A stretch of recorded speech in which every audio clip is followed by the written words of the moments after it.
everyone. Just gonna exhale before I begin. What an evening!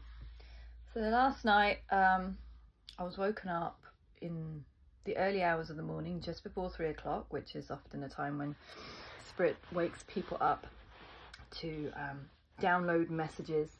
And prior to me sleeping, I'd been reading this spiritual book, which seems to be opening up a whole neuro pathway or memories of my gifts, my connection to spirit. Anyway, in this, it was a vision because I was awake. I was walking somewhere and I clocked this woman and our eyes locked, and she had like red dreadlocks and she was quite eclectic looking, kind of wearing like very sort of eclectic fur clothes and cuffs and stuff and kind of tribal jewelry.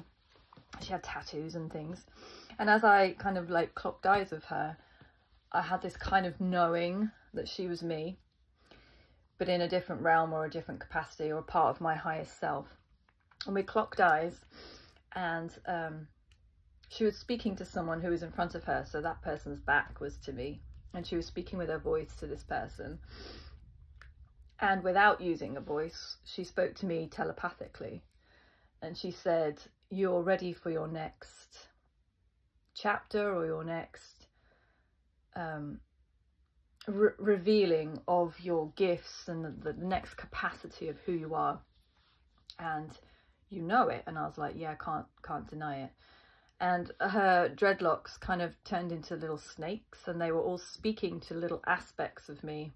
In the same way, like the worms, I talk about the worms coming up, but even the snakes were having this telepathic conversation with me all at once. And what she spoke about was really quite fascinating, so I'm going to share it.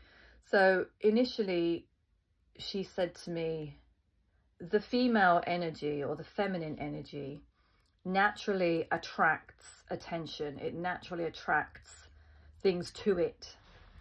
And when you're in your feminine energy, it doesn't matter if you're male or female, it has nothing to do with that. Your feminine energy is your creative energy, your kundalini energy.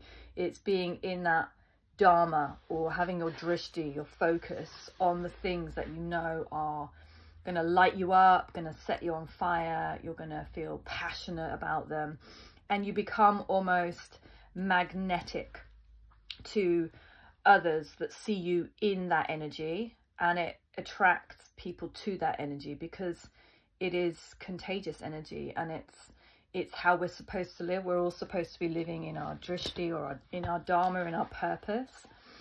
So she was speaking to me about being in the feminine energy, being in that creative space, being in that place where you are just in that juicy joy. The juicy joy of living out what it is that you absolutely love doing. Okay, so this isn't something someone's going to have to pay you for, or any like force you to go to work or force you to do. This is what that absolutely lights up your soul.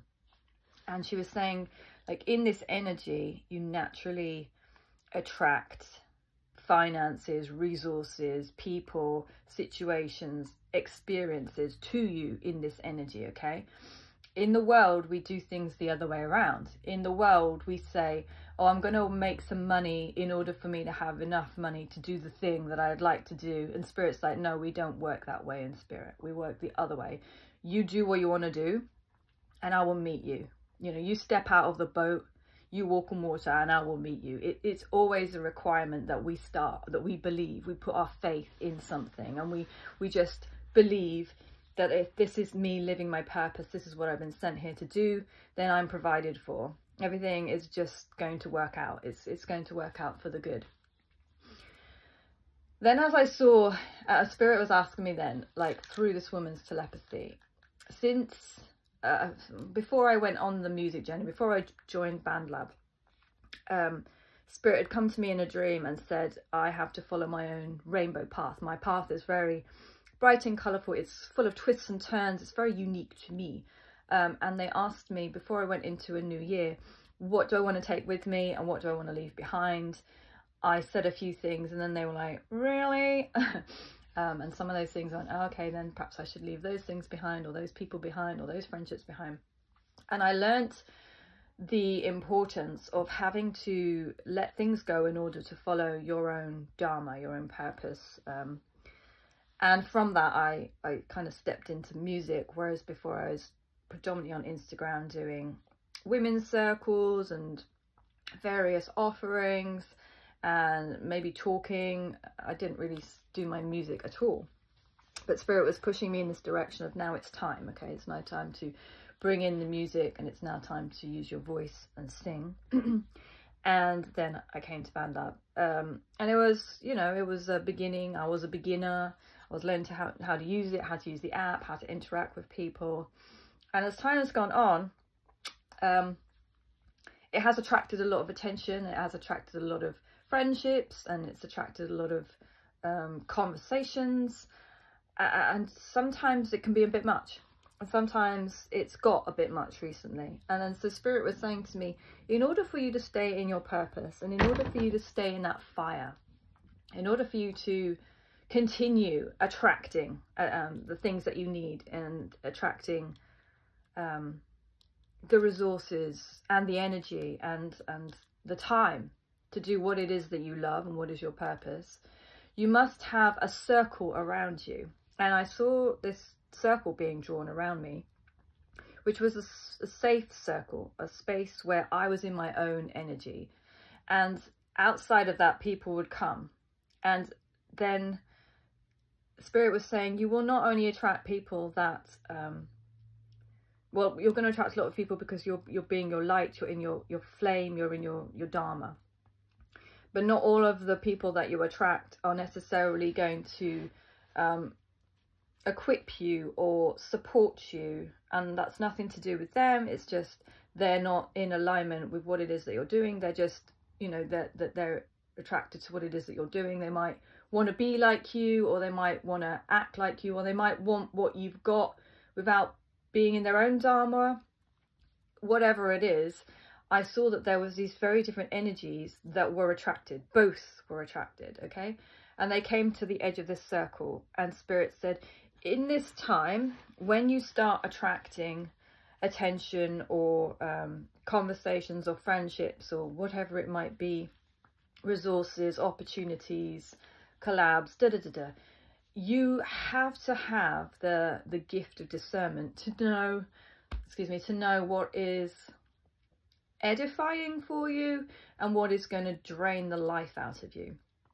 And if you don't have this gift of discernment, and you can't discern what fuels you and what drains you, you're going to keep giving your energy to things that suck the life out of you and suck that passion out of you, and get you to a point where you feel like you can't cope with the amount of things and voices and conversations and collabs and whatever it might be. I'm speaking specifically to what I'm doing, but this can be anything, whatever your dharma or your drishti is.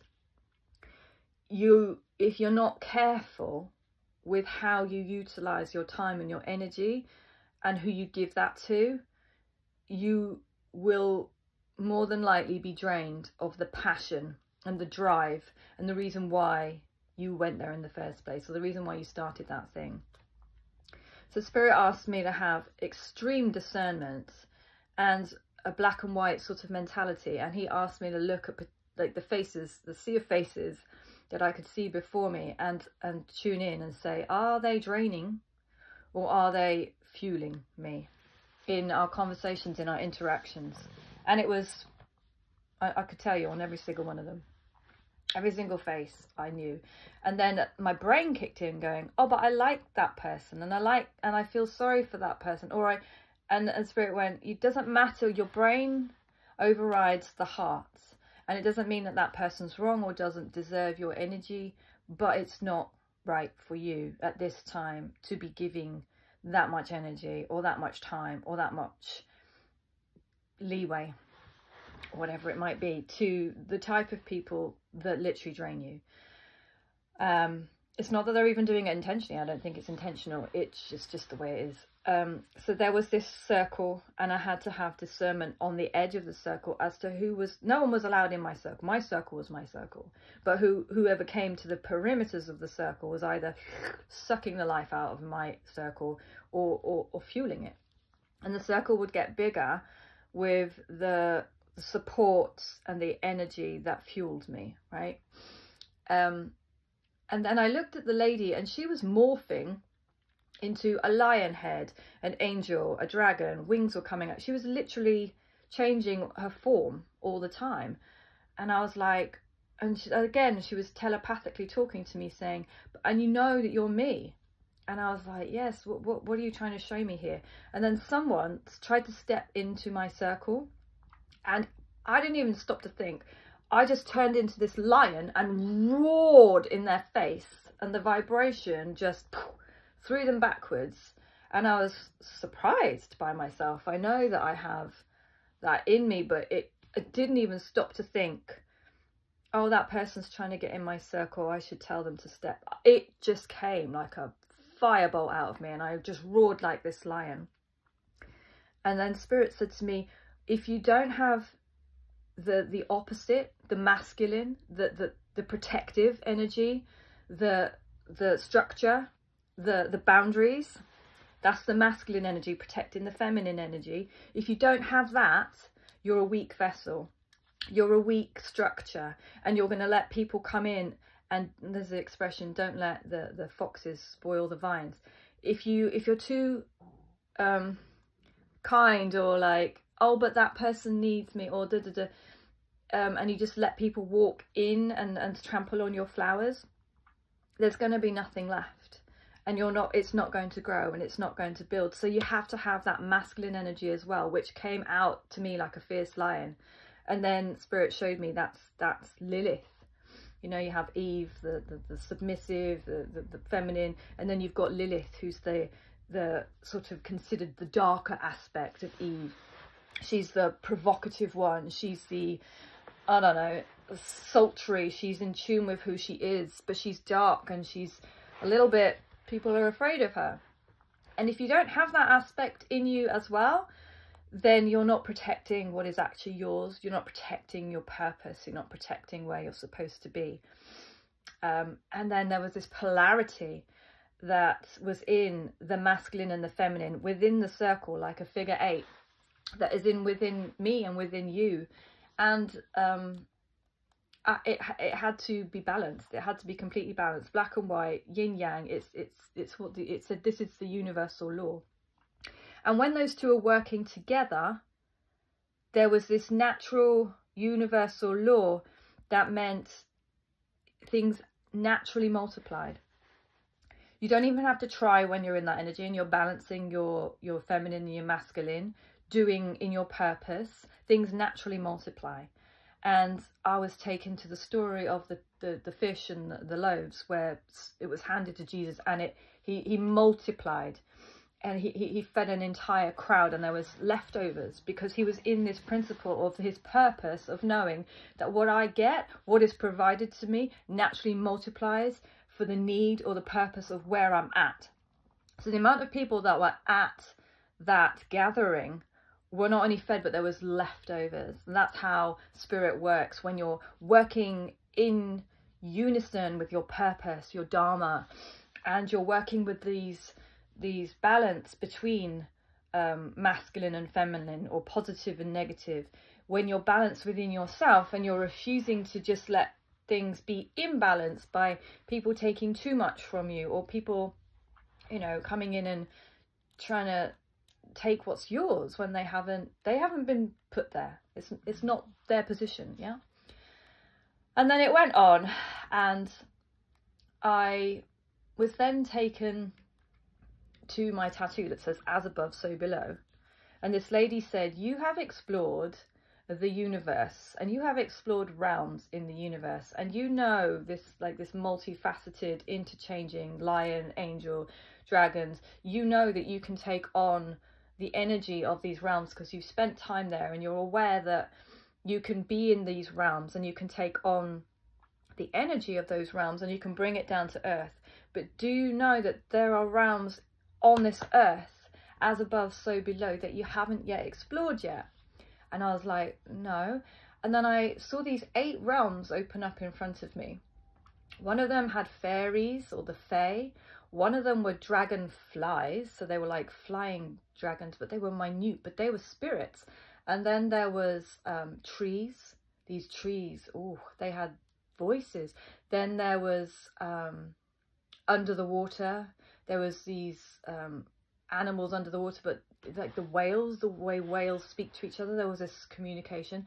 And I saw all these realms that are here with us on earth, but we don't see them. And I heard, if those who have eyes to see and ears to hear will see these things, they're here. They're just hidden from plain sight. They're hidden from people that aren't open to that, or aren't at a place where we trust them enough to see these things. But you're going to not only become aware now of these realms, but you're going to start to understand the language. Language was key. She told me that I have a telepathic language of the heart. My heart chakra is the thing that moves me. It's my compass. And these little fairies came and they were like working on my heart chakra, and they were excavating and pouring this gold nectar into my heart, and the liquid was filling my entire rib cage and chest cavity, and it started to have this resonance that echoed out, and I felt everything so deeply. And I could hear, as I do now, but it was more, I can hear without words people's desires, their concerns, their worries, their questions. It's a telepathic communication that comes from the heart. And she told me that I speak the language of light. There was all these like golden light dust bits, which were also tiny angels in these little realms. Sounds like I was on drugs. Trust me, I was not. I had a peppermint tea before bed, but this is how spirit speaks to me. She said, I speak the language of light, but each dust, or each fragment of gold dust that I saw that was a fragment of light, was music. And they said, you speak the language of light, which is music, and you're going to speak in your music. People are going to hear things that you've not even said, because it's coming from your heart, and there's a language tied up. And as you add these realms or these experiences and you weave it, my name means Rebecca, which is a 3-strand cord, which is wrapping up, which means a 3-strand cord cannot be broken. You take one thin strand and it snaps, but if you wrap and bind, it's a stronger rope. But I was seeing all of these realms. There was like 12 above, and I was being shown 8 down below. I'm sure there's millions more, but I was seeing these like mushrooms and brightly coloured places, moss creatures that were made of moss, but they had voices. All of them had voices. All of them had a telepathic way of communicating with me, which I was learning to understand. I was also shown fire, earth, air and water. And in these 4 points, I was going to learn to hear the communication of the birds and the creatures of the air. In the earth, I was going to learn to communicate more with trees and the moss and the earth and the soil. Everything was so tangible. And then I went under the water, and these whales, I've spoken to whales before in visions, just this, like the resonant, the way they communicate with that sonar. It's a resonance, it's a frequency, it's not words. Well, voice is a frequency, isn't it? But it's not a language that comes in here. It's heard and felt in here. It's understood in here. And I was being shown that as I start now to walk into this new chapter, I've done as above, now I'm doing down below. Once I've established or started to learn to understand how these realms down here work, there's healing and there's insight and there's wisdom from all of these realms, and they're wanting to speak it to me. They're wanting to give it to me. Yeah. So that I can help others. And I was so in tune with when I came into a connection where spirit wanted me to talk to someone or to have an interaction with someone. I was able to draw from where was appropriate, or a mix, like I was making medicine with these realms. I was making these little bottles, like in these brown glass bottles, like a tincture or whatever they call it, of a mix of this and a bit of that and a bit of that. And here you go. This is oil. Let this be oil to your lamp. Let this be healing balm. Let this be directly. It was so unique. There was not one medicine bottle that was the same. Each individual that I was meeting, I was maybe taking a little bit of dragon fire because they needed that courage, or I was taking a little bit of the fairy light and the rainbow because they needed to awaken the colourful chakras. Or it was so unique, and I was having to incline my ear and listen. There was more, but I'm trying to think.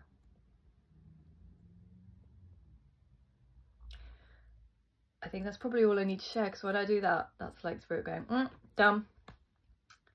But I just know that I need to share these stories, and I know that there are many people. I woke up this morning having, this was the dream I had last night. I was also Alice in Wonderland. Oh, that was it.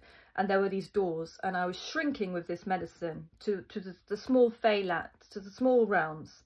Every one of these realms had a door as well. There was doors on the bottom of trees. There was doors, tiny doors. It was very much like Alice in Wonderland. And I was shrinking or growing depending on which realms I was in. And in each realm I was becoming accustomed to whatever was going on, or the magic or the power of each of these realms. And then Spirit said, you see how in films like Narnia, they go through the door to another realm. Why do you see these like little fairy doors that you can buy, that you put against the wall, where you tell your children, oh, that's the door to the fairyland? Because there are doors. They are portals. They are portals to other realms, and they're existing everywhere, but we can't see them with our human eyes. Doesn't mean they don't exist. And then everything turned on me, and Spirit said, but you know that you're a door. You're a door. You've always been told you are the door. I am the bridge between realms. I used to say heaven and earth, but now I'm like, woo, it's bigger than that. I know by sharing these experiences with people, I'm being a doorway to say, do you want to look? Do you want to experience? Do you want to see beyond the veil of what you believe to be flesh and blood and truth? There are so many truths within the truths, within the truths. There is so much wisdom, impact and wisdom, impact and wisdom. Like the that doll, what's it called? The Russian doll. You starts big, you take her apart. There's a smaller one. There are realms within realms within realms, right down to the tiny macroscope, micro, tiny. And yet these things were saying we are angels, and I was like, but you're like this big. And then I remember being a child, and these dots, or these rainbow dots that floated all around my room, and I felt angels. And then here they were last night saying, this is a realm that we exist in, and we appear as tiny little specks of rainbow dust. But you feel us, right, when we arrive? And just as I was going to sleep, they said, would you like us to work on you? And from the tips of my toes to the top of my head, they worked on me. They worked through my heart. They worked through my body, through my system. They turned me over on my shoulder blades where my wings come out. They wrote 11, 11 on my shoulder, 11 on with a shoulder blade, 11 on that. And they said, you are here to activate and awaken. The awakening codes are imprinted in you. It's part of who you are and what you're here to do.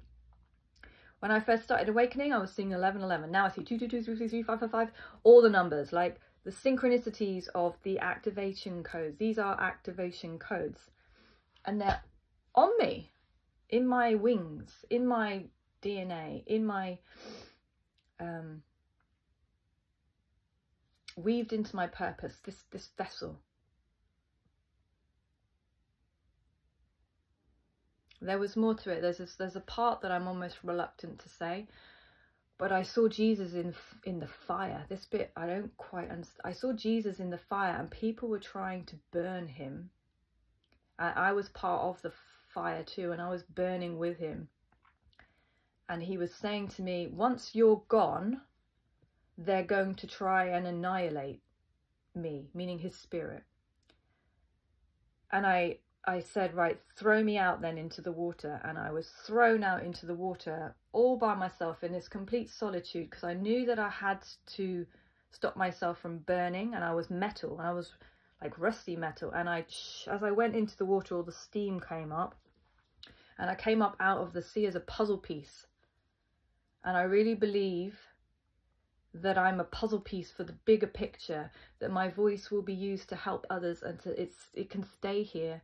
Even when I'm dead and gone, and others like me, maybe we're the prophets, maybe the people keeping the spirit alive, even when the world might get weirder and darker. I mean, what the hell? What the hell? Sometimes I look out and go, what is this world we're living in? But this voice, there's just something that these visions, the stories, I'm always being told, tell the stories, even if you don't understand what you're saying or why, to activate people into living a different way. Because I think the world is wanting us to go one way. It's very dark and it's very anti. It's the opposite way of living spirit. My ways are not your ways. So maybe just by sharing these things, there is this hope, or planting a seed or giving a puzzle piece that will eventually make more of a picture that people can see God, people can see source, say, ah, that's what it's about. But I can't really wrap that up into live your purpose, live your dharma, find out what it is, get in the fire, get in the flames, in the passion and the kundalini and the woohoo, the thing that lights you up. Then don't let anybody come in and destroy that. Make a circle around you, metaphorically, make a circle around you. And if anyone tries to come in and steal what you've got or what you enjoy, or they're pushing, roar and be in that masculine and set boundaries. Do what you need to protect what it is that you're here to do. I love you today.